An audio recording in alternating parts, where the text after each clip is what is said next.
Chapter 5. The City Council Meeting. As Oron and Sigund stood in the elevator that took them to the top floor of the federal building, Oron's stomach jumped, not because of the lifting of the elevator, but because of his anticipation of the City Council meeting.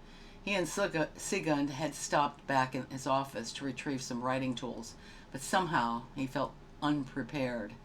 As they got off the elevator and proceeded towards the City Council chamber, he took a deep breath, partly to relieve the tension building in his neck and partly because he wanted to clear his head and remember every moment of this experience. On the massive doors of the City Council chambers was carved an eagle.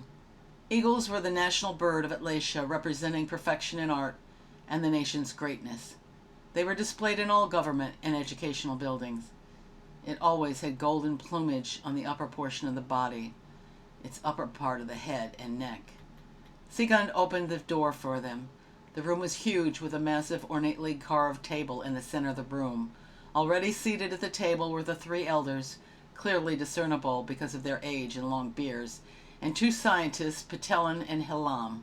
Patelin was the chief scientist at the time and had great authority amongst his peers, as well as influence over the king and queen. Since he more or less controlled the technological progress of the country, he took full advantage to accelerate their advancement. He was of the sons of Belial, and made sure everyone was aware of that fact. He was dressed in a fine raiment made of the finest silks and decorated with gold. The fashion for men was a simple toga, with a cape attached with a jeweled clasp at the shoulder. On his feet were only the finest leather sandals, inset with jewels and decorated with gold. They were the utmost of fashion, displaying snakes wrapping around his legs. The ATLATIans took great pride in their work and loved to express themselves artistically. Through every facet of their lives they demonstrated their crafts, from clothing to architecture. With Patelin's salary and whatever not-so-legitimate deals he would make, he surely had plenty of money to support his lavish taste in clothes. Hilam, his associate, was neither as lean nor as fashionable. His toga was more modest, although expensive-looking compared to Oron's simple cotton robe. Patelin and Hilam took no notice of Oron and Sigund as they arrived. They were deep in conversation, which they kept at a low volume so that none could hear. Sigund showed Oron his seat, which was on the far side of the thrones, which was at the head of the great oval table. The two golden thrones were decorated with the eagle and the snake, the symbol of their country and wisdom respectively. The three elders sat to the left of them, while Patelin and Hilam flanked them on the right. The elders looked at peace, in fact almost too peaceful, as if they were to fall asleep. Sigund sat on the other side of them and was soon joined by another priest and priestess. While Oron sat drifting off in thought, contemplating the meeting soon to commence, a beautiful woman walked past him and sat with the other two scientists. Her name was Atuitude. She was also a representative of the scientific community. Instantly, Oron was attracted to her. He couldn't take his eyes off her. She was dressed in a red robe and cape bordered with gold embroidery. Her long brown hair was pulled up into a ponytail, which was cinched with a golden braid and hung loosely down her back. Most women of ATLATIA bedecked themselves with jewelry, but she was modest. A single crystal set on a simple gold choker accented her long, slender neck. As she talked quietly with her associates, Oron watched her every movement. He had never seen a woman so lovely, nor so seemingly confident in herself.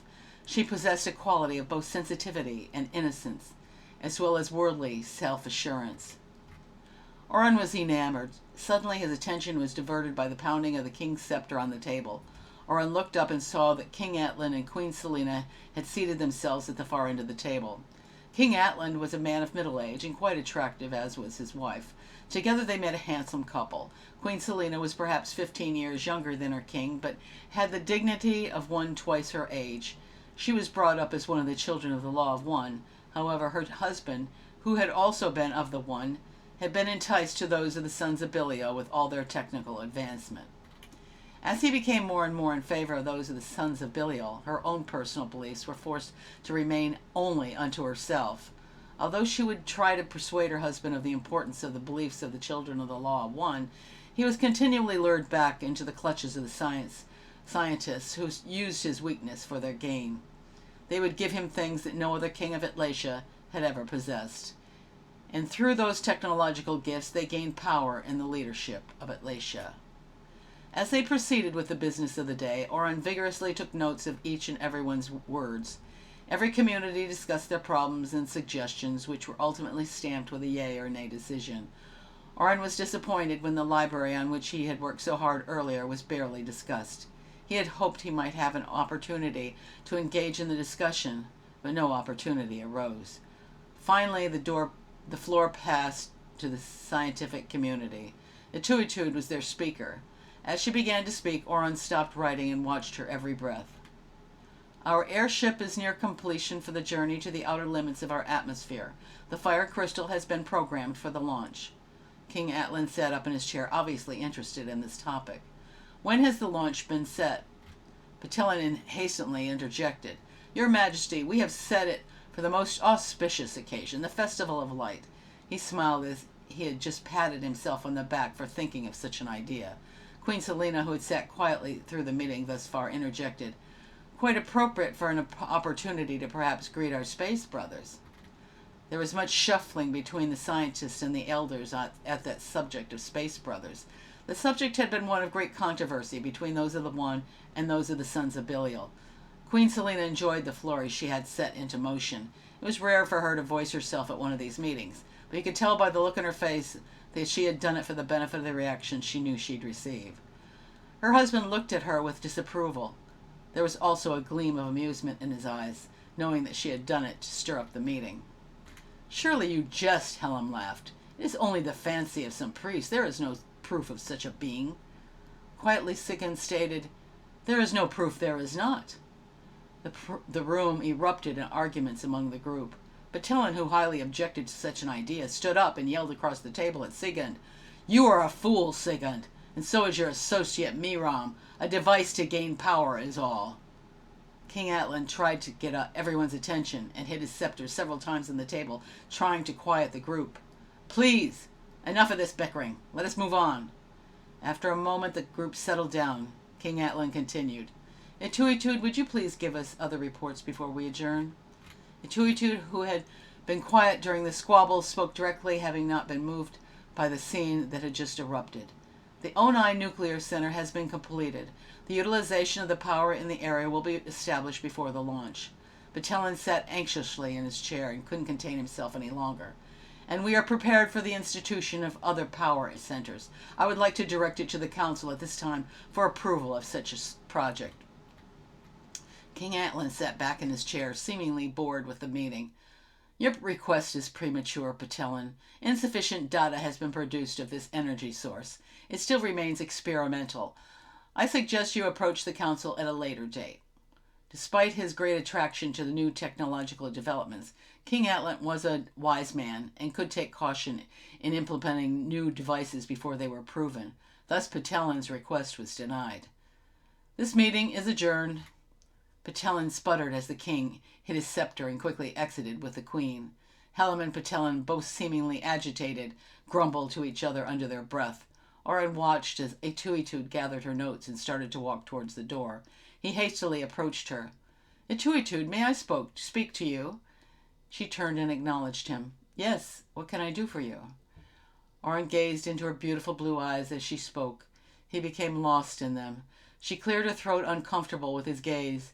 He rambled his introduction as if caught in a spell. My name is Oron. I'm sitting in for Jason today. He has passed on, and until they find another, I will be the representative for the Hall of Records. Today is my first day here, or did I say that? I'm sitting in for Jason. He was obviously nervous.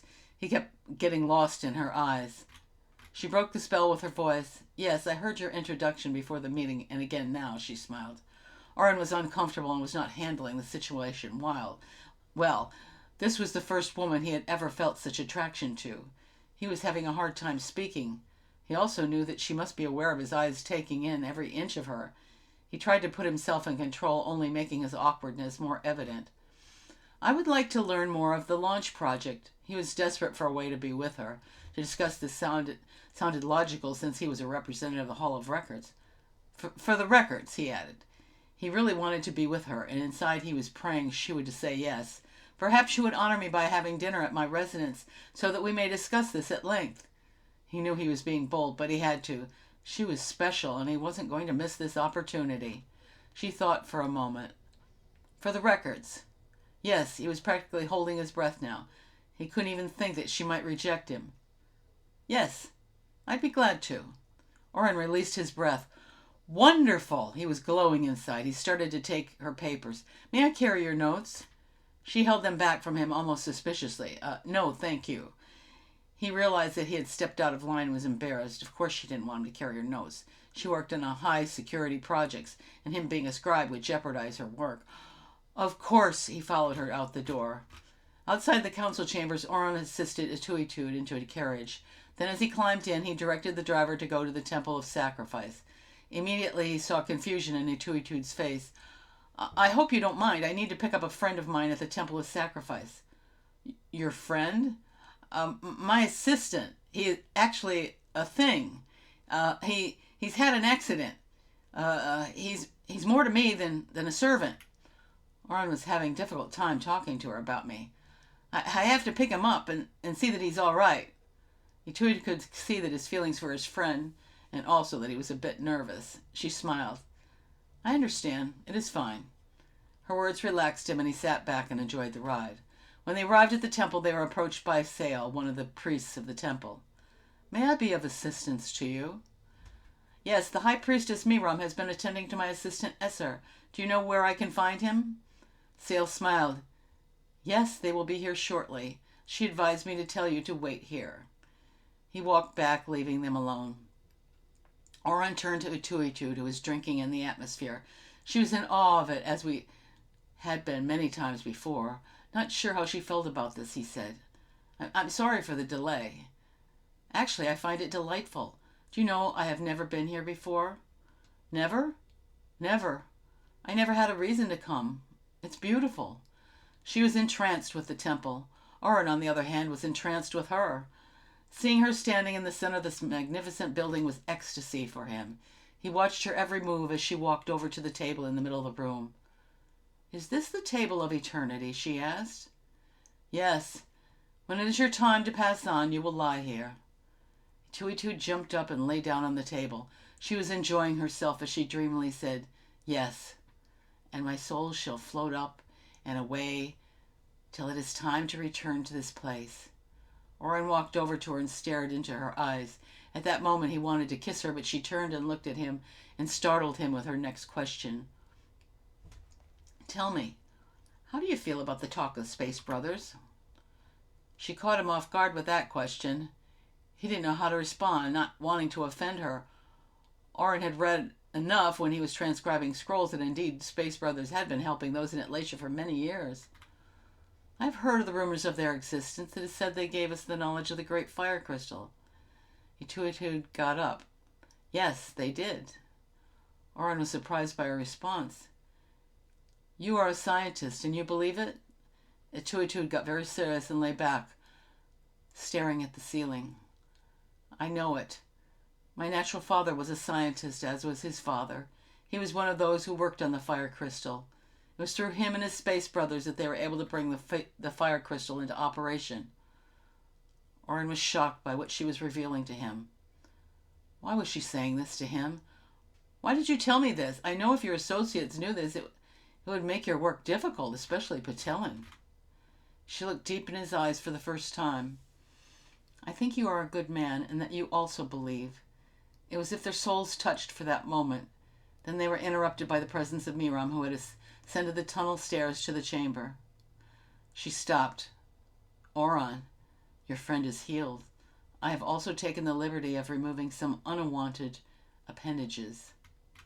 Oren was shocked to see me as I walked up the stairs with the arms of a man. Esser, your wings!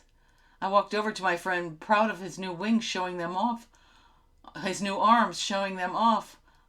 I hugged him. They are so strong. Like your wings. I showed them off, flexing the muscles. Oren laughed. This is great. He turned to Miram. Thank you. Miram, however, lost in thought, looked at Etuitude. She turned and smiled her endearing smile at Oren. This is only the beginning. Send him back tomorrow for another treatment. I took her hand and squeezed it affectionately. Telepathically, I thanked her. Thank you, my beautiful priestess. She responded back in the same manner. Soon you shall be as you dream.